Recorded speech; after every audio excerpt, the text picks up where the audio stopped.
You on the futures line. So is tapering coming?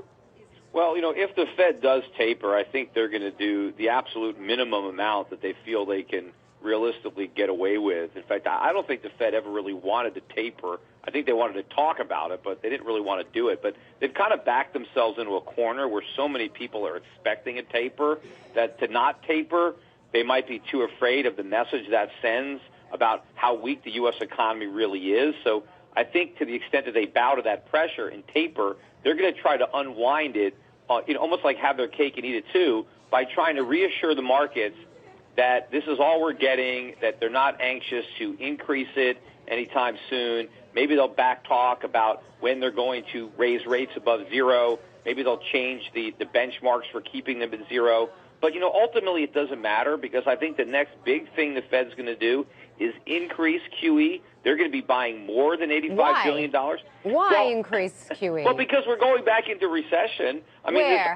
Give me the hard facts. Well, the phony recovery that the Fed managed to engineer is strictly a function of the QE. And in order to maintain it, larger and larger doses are required. Just like, a drug addict, you build up a tolerance. You need more of the drug to stay high. The U.S. economy needs more of this drug to maintain this high. Now, obviously, drugs are not what we need. We need to clean out the system. We need to stop the QE. The Fed needs to unwind its balance sheet, start selling treasuries and mortgages. Yeah. And yes, we're going to go through a deep recession when that happens, but we're going to go through an even deeper recession by postponing it. Because eventually the market's going to force the Fed's hand, and it's not going to be able to take its foot off the gas. It's going to have to slam on the brake. But as I think interest rates start to rise, as the Fed tapers or talks about tapering, and bond yields back up, and mortgage rates go up, and prices keep rising for consumers for things like food and energy, right. The economy is going to roll over, and the Fed's going to be right back to its old tricks. It's got nothing it can do but QE, and it's going to come back and do $100 billion a month or $125 billion a month. Who knows? It's a mistake, but the Fed's going to do it because the Fed always repeats its mistakes. Well, since you've laid out that scenario, I can certainly understand why you've always been a very vocal fan of gold. What do you think is gold going to do from here, especially if we do get a taper tomorrow?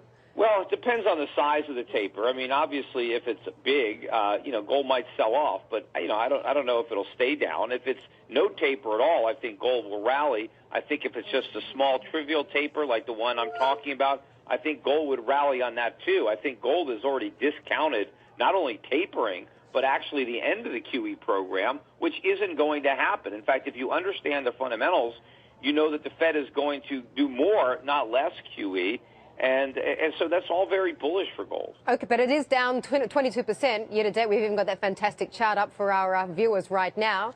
Gold price down 22% year to date. So I guess your gold view hasn't worked out terribly well this year. And in fact, Twitter has taken you to task. Let me read out to you exactly what Eladio says. Please ask Peter Schiff when he will finally throw in the towel and admit he was wrong by buying gold over the last 2 years. What do you say to that, Peter? Well, I've been buying it for 12 years, so I don't know when I would have to throw in the towel.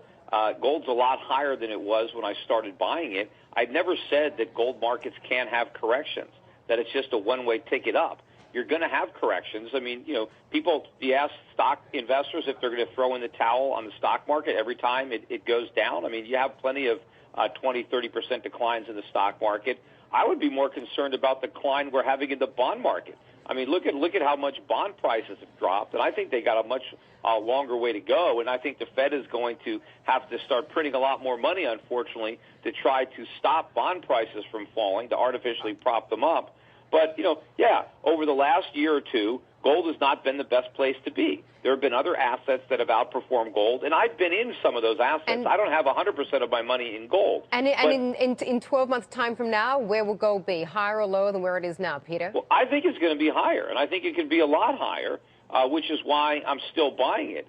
The question is, when gold makes a new high, when are all the naysayers who have been doubting gold for 10, 12, 13 years, when are they going to throw in the towel and start to buy some? That's what I'm more concerned about. You have a lot more gold bears that haven't bought their first ounce. Eventually, they're going to capitulate, and they're going to come into the market. Jeff, jump in here. Peter, Jeff Gilbert from the floor of the CME Group here in Chicago. How are you today? Hey, quick question. You know, my point is that I agree. You know, the Fed has artificially moved the equity market, SPOO's up, 20% year to date. But is your bullish case, which I am bullish, gold as well, is your bullish case more about